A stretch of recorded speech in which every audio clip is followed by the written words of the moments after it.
बड़ी खबर आ रही है इस वक्त पश्चिम बंगाल से, जहां कोलकाता के बारिशा इलाके में एक हादसा हुआ और हादसे के बाद लोगों में गुस्सा भड़क गया, आगजनी हुई। उपद्रवियों ने कई गाड़ियों को आग के हवाले कर दिया है। पुलिस ने लाठीचार्ज किया, लोगों को मौके पर से खदेड़ा। इलाके में अब सुरक्षा के कड़े बंदोबस्त किए गए हैं। पुलिस का फ्लैग मार्च इलाके में जारी है। तस्वीरें आपके सामने, हादसा हुआ था और हादसे के बाद देखिए किस तरीके से स्थिति हाथ से निकलती हुई नजर आई। आगजनी हुई, उपद्रवी बड़ी संख्या में यहां पर जुट गए। मौके पर पुलिस पहुंची, पुलिस ने लाठीचार्ज किया, लोगों को यहां से खदेड़ा। इलाके में अब कड़ी सुरक्षा बंदोबस्त कर दिए गए हैं। इस पूरे इलाके में लोगों में सुरक्षा भाव पैदा करने के लिए पुलिस ने फ्लैग मार्च भी किया है। हम सीधे आपको लेकर चलेंगे, मेरे साथ मेरी सहयोगी मनोज्ञा लोहेवाल इस वक्त मौजूद हैं। मनोज्ञा, बताइए जरा फिलहाल स्थिति कैसी है इस पूरे इलाके में, और ये सब जो हुआ वो एक हादसे के बाद अचानक से कैसे हो गया? देखिए, बेहाला के आसपास का इलाका जो है वहाँ पर तारातल्ला इलाके से बहुत सारा इंडस्ट्रियल एरिया है, जिसमें कई सारी ट्रक्स आती हैं। अब ऐसे में एक ट्रक जो सुबह जब बच्चों को स्कूल छोड़ने जाते हैं उसने बहुत ज्यादा स्पीड ली, जिसकी वजह से 2 क्लास से पढ़ने वाली बच्ची की मौत हो गई। और उसके बाद स्थानीय लोगों ने पहले पत्थरबाजी की, उस ड्राइवर को पकड़ने की कोशिश की और साथ ही साथ ये भी वहाँ पर जितने भी व्हीकल्स थे उन पर आग लगा दिया। और आग लगाने के बाद आसपास ज्यादा तनाव है कि वहाँ पर पहले फ्लैग मार्च करना पड़ा आसपास लोगों को भरोसा दिलाने के लिए कि स्थिति और ज्यादा नहीं बिगड़ेगी। लेकिन अब सवाल ये उठते हैं कि अगर ट्रैफिक रूट है और वहाँ पर ये बड़े बड़े ट्रक्स आते हैं तो क्या अतिरिक्त कोलकाता पुलिस की तरफ से क्या तैनाती की कोई कमी रह गई थी, या फिर इस रूट पर ट्रक की परमिशन है और उसने फ्लाउट भी किया है उन रूल्स को? तो ये स्कूल जा रहे थे बच्चे, ये भी किसी वाहन में सवार थे क्या? क्या उम्र रही होगी उन बच्चों की जिनकी मौत हुई है? अभी तक कुल हताहत का आंकड़ा क्या है, जरा बताइए। एक बच्ची की मौत हुई है जो क्लास 2 में पढ़ती थी, जिसको स्कूल लेकर जा रही थी उसकी माँ, जिसकी उम्र करीब 7 साल बताई जा रही है। बच्ची को लेकर जब आप सुबह स्कूल जाते हैं तो माता पिता कई ऐसे होते हैं जो आसपास के इलाकों से आते हैं या फिर बस से उतर के या ऑटो से उतर के स्कूल जाते हैं बस स्टॉप से। तो बच्ची को लेके जा रही थी माँ, जब इस स्पीडिंग व्हीकल ने पहले उनको उसको चोट लगी, उसके बाद बच्ची ऑन स्पॉट डेड हो गई। स्थानीय लोगों ने जब तक उसको पकड़ने की कोशिश की, आक्रोश इतना ज्यादा कि आसपास की पुलिस की गाड़ियों तक को आग लगा दी गई है। देखिए, अब कई सवाल भी उठते हैं। तो ये बड़ा हादसा, मनोज्ञा आऊंगी मैं आपके पास, जरा पहले खबर बता दूं दर्शकों को।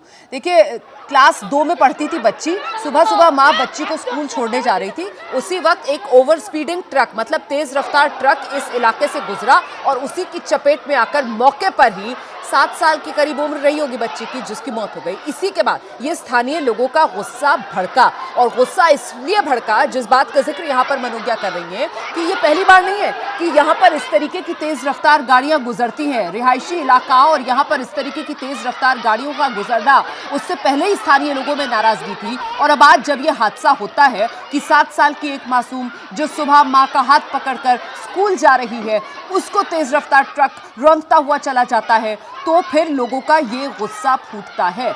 वो जो ट्रक ड्राइवर था, जो ट्रक था, क्या ट्रक ड्राइवर को पुलिस ने गिरफ्तार कर लिया? क्या उसी ट्रक को आग लगाई गई, या फिर यहां पर जो और गाड़ियां खड़ी हुई थी उनमें भी आगजनी हुई? मनोज्ञा, गाड़ियों की भी आगजनी की गई है, जिसमें पुलिस पर भी सवाल उठ रहे हैं। देखिए, बात सही है कि अगर सुबह स्कूल का समय होता है तो पुलिस की तैनाती लगभग हर स्कूल के आसपास रहती है, तो इस स्कूल के आसपास क्यों नहीं थी? यहाँ पर बेहाला खासतौर से ऐसे कई स्कूल हैं जो छोटे बड़े अलग अलग स्थानीय स्कूल भी होते हैं। अब सवाल ये उठ रहा है कि जब इंडस्ट्रियल एरिया है, तारातल्ला के आगे का इलाका इंडस्ट्रियल एरिया है, हाल ही में नए ब्रिजेस बने हैं। माझेरहाट ब्रिज है जो ब्रिज टूटा था, उसके बाद नए ब्रिज बनने के बाद जहाँ आवाजाही की गति बढ़ गई है। ये बात सच है कि पहले अगर स्लो स्पीड रहती थी तो उसके फायदे और नुकसान दोनों रहे हैं, लेकिन अब सवाल ये उठ रहे हैं कि क्या तेज गति और बड़े बड़े ट्रक को आवाजाही के लिए, क्योंकि इंडस्ट्रियल एरिया। बिल्कुल, आरोपी ड्राइवर को गिरफ्तार किया गया है क्या? मनोज्ञा लोहेवाल, अभी तक इस मामले में एक गिरफ्तारी हुई है। बहुत शुक्रिया आपका मनोज्ञा इस तमाम जानकारी के लिए। और देखिए, यूं भी जो स्कूल्स होते हैं, आमतौर पर अस्पताल होते हैं, उनके आगे स्पीड ब्रेकर वैसे भी बना दिए जाते हैं ताकि कोई भी गाड़ी तेज रफ्तार वहां से ना गुजरे।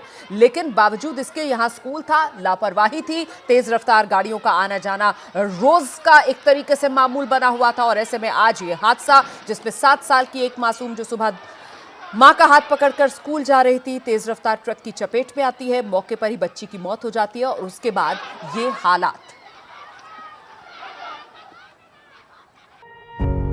पत्रकारिता कोई इमोशन नहीं है, ना अपना कोई ज्ञान देना है और ना कोई विचार थोपना है। पत्रकारिता क्या है?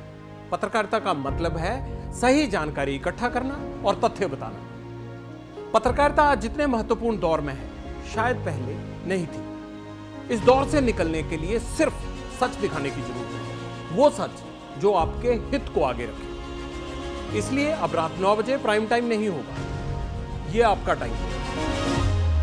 जगविंदर पटियाल के साथ देखिए पब्लिक इंटरेस्ट 17 जुलाई से सोमवार से शुक्रवार रात 9 बजे सिर्फ एबीपी न्यूज पर। एबीपी न्यूज आपको रखे आगे।